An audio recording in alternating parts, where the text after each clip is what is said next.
Greetings and welcome back to room 303 in our Talks with Walt, as we are calling our readings through the deathbed edition of Walt Whitman's Leaves of Grass. We turn now to the little poem Mirages. This is poem number 26 of the 31 of Goodbye My Fancy cluster. Obviously we're coming to the end of Goodbye My Fancy. This is one of the more remarkable and interesting poems in Leaves of Grass, especially because we know what a mirage is, that is to say something that looks real it isn't. And Whitman will give us a little note right under the title that says, noted verbatim after a supper talk outdoors in Nevada with two old miners. Well, Norton's will tell us right away, this one was first published in Goodbye My Fancy in 1891. The subheading, what we just read, has no biographical relevance. The western limit of Whitman's journeys, as we know already, was Denver, Colorado. He never made it to Nevada. And yet he's telling us that what we're about to read is basically verbatim what he heard as two old miners were talking. Now, I find this fascinating, that in a poem called Mirages, he's playing around with a note that is fictional. Okay, so I have said to you guys many times, I think Whitman is having a blast writing and publishing these poems, and here's another classic example. Now, our assumptions are that you've been following our stuff at learnstrong.net, down that left-hand side, Talks with Walt, our playlist, and that you as well were introduced to the introductory materials for Goodbye My Fancy. Now, this poem is another catalog poem, but I want to argue that there almost seems to be a prophetic tendency in this poem to imagine what Nevada someday will look like. Is he predicting Vegas? And if, you know, I like to sometimes field questions like some of the ones that you guys like to ask, like, what would you like to read out of Leaves of Grass if you are at, and then you just name the place, the Grand Canyon or whatever. What would be the poem to read if you are in Las Vegas? Well, here it is. It's this poem. Especially because he says, he heard two old miners talking this way. That is to say, this is a dramatic monologue of a kind, right?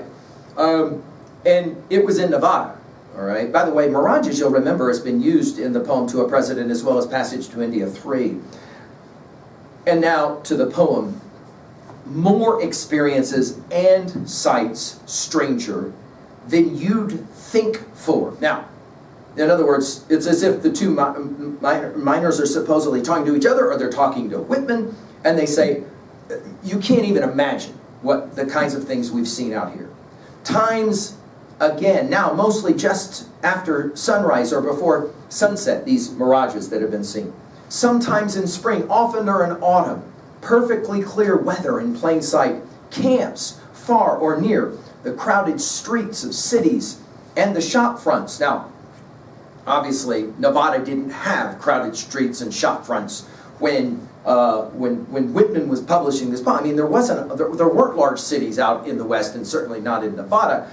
There was a lot of mining camps and the like, but certainly nothing like we would think of as Vegas, for example. And then notice in parenthetics, account for it or not, credit it or not, it's all true. Notice the irony. In other words, this poem is playing around with the very idea of truth itself, and I think Whitman's having a bit of fun in that regards as well. And then in parenthetics, he continues, and my mate there could tell you the like. By the way, the word mate will take us back to Eidolons. We have often confabbed about it. Now, confabbed is only used here, and of course, confabbed makes us think about Talks with Walt, obviously. And notice how confabbed and confibbed is a play on words, no question, right? And then the end of the parenthetics. And now we're going to get this list of all these things supposedly they've seen out in Nevada. People and scenes, animals, trees, colors and lines, plain as could be. Farms and dooryards of home, paths bordered with box, lilacs in corners. We know about his love of lilacs, obviously. Weddings in churches, Thanksgiving dinners, returns of long absent sons. We heard about this, of course, in Drum Taps. Glum funerals, the crape-veiled mother and the daughters. It's interesting, crape-veiled and, of course, mentioning of mothers. Trials in courts, jury and judge, the accused in the box, contestants, battles, crowds, bridges, wharves. Notice those five. Now and then marked faces of sorrow or joy, taking us, of course, back to the previous poem, the catalog Divine Complete, both sides of life, in other words. And then in parenthetics, I could pick them out this moment if I saw them again, in parenthetics. In other words, so vivid these mirages that I've seen, showed to me just aloft to the right in the sky edge, or plainly there to the left on the hilltops. And that's the end of the poem. Well, what is exactly going on here? Well, I think that what Whitman is actually doing, I mean, obviously you could make the argument he's predicting Vegas. He's predicting the growth in the West. That all the things that these miners said, I've seen this, but obviously not yet there, is soon to happen. I think that really Whitman is playing an epistemological game of what is real versus what is unreal. And I think he's arguing that what we haven't seen or only imagined that we've seen, the mirages, are still important in our life. And to some degree, maybe Whitman is trying to predict this dynamic growth, this expansion. In other words, you have to see it in your mind's eye before you can actually see it in real time.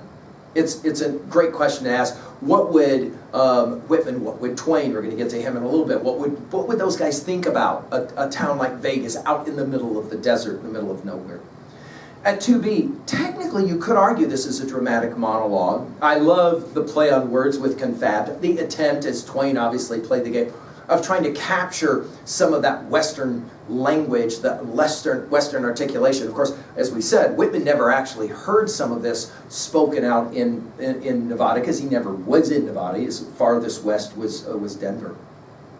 At 3a, we mentioned Twain celebrated Jumping Frog of Calaveras County, his 1865 offering. We've given a full lecture on it at learnstrong.net, playing very similar kinds of games, however. And then finally at 3b, what was a time that you had difficulty kind of being able to discriminate between mirages and the real? And what do you think about where you live now? I mean, we live in a small town in the middle of nowhere. In 100 years, can you imagine that this area will have become dominated by all those things that were listed there? More people and the like. And to what degree do you think of maybe a Whitman, a prophet of Vegas? Wow, interesting. Thank you.